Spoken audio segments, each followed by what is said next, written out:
Hello everyone, मैं हूं प्रतिमा और आप सभी का आई एग्जाम बी के ऑनलाइन प्लेटफॉर्म पर स्वागत है। आज हम इस वीडियो में संविधान की 8वीं अनुसूची में वर्णित भारतीय भाषाओं और शास्त्रीय भाषाओं के बारे में पढ़ेंगे कि भारतीय भाषाएं कौन कौन सी हैं उसमें वर्णित और शास्त्रीय भाषाएं कितनी हैं और वो कौन कौन सी हैं।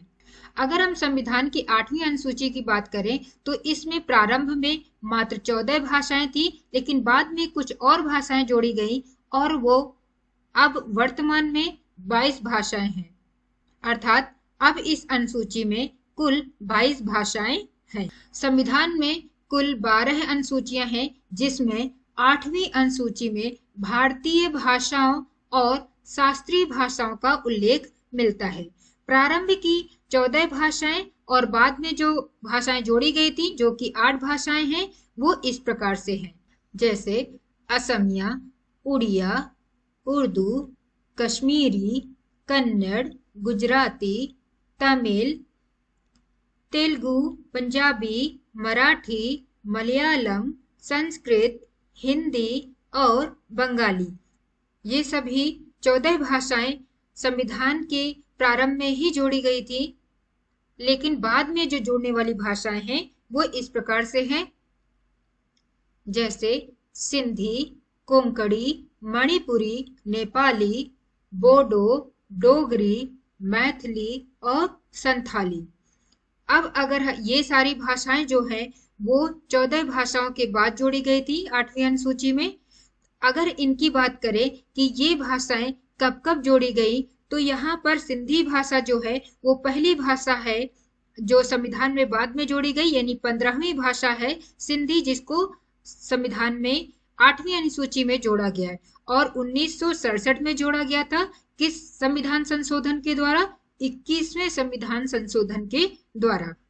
जबकि यहाँ पर 3 भाषाएं 1992 में जुड़ती हैं और वो भाषाएं हैं कोंकणी, मणिपुरी, नेपाली, जिसको शॉर्ट में सभी नमक के द्वारा याद करते हैं। ना से नेपाली, मा से मणिपुरी और का से कोंकणी। इससे आप याद रख सकते हैं कि नमक यानी 3 भाषाएं कब जोड़ी गई थी?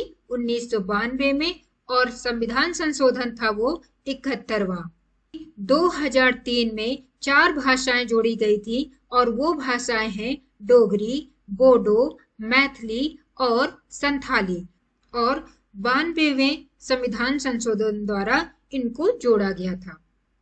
अब अगर हम शास्त्रीय भाषाओं की बात करें कि भारतीय संविधान में कितनी भाषाओं को शास्त्रीय भाषा का दर्जा मिला है, तो वो भाषाएं हैं 6 भाषाएं। 6 भाषाओं को यहाँ पर शास्त्रीय भाषा का दर्जा दिया गया है और ये भाषाएं हैं तमिल, यानी शास्त्रीय भाषाओं में जिस भाषा को सबसे पहले दर्जा मिला वो है तमिल भाषा।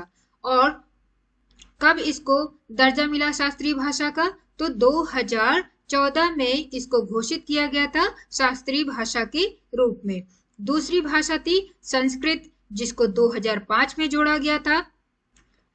कन्नड़ भाषा और तेलुगु भाषा को 2008 में शास्त्रीय भाषा का दर्जा दिया गया था। 2013 में मलयालम भाषा शास्त्रीय भाषा का दर्जा प्राप्त किया और सबसे अंतिम जो शास्त्रीय भाषा है वो है उड़िया, जिसको 2014 में शास्त्रीय भाषा का दर्जा दिया गया। तो इससे इस तरीके से प्रश्न पूछे जाते हैं कि शास्त्रीय भाषाएं कितनी हैं?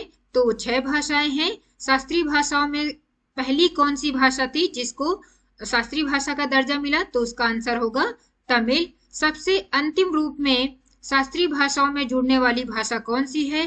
तो वो है उड़िया। तो इस प्रकार से इसमें प्रश्न पूछे जाते हैं और ये भी प्रश्न पूछे जाते हैं कि कब कौन सी भाषा जोड़ी गई। तो 2005 में संस्कृत, उनका सन भी पूछ लिया जाता है। तो आज हमने संविधान में वर्णित 8वीं अनुसूची में जो भाषाएं थी, शास्त्रीय भाषाएं थी, उनके बारे में पढ़ा है और इससे प्रश्न राजभाषा में पूछे जाते हैं। राजभाषा के अलावा भी दूसरे एग्जाम्स में ये प्रश्न पूछे जाते हैं। ये बहुत ही महत्वपूर्ण विषय है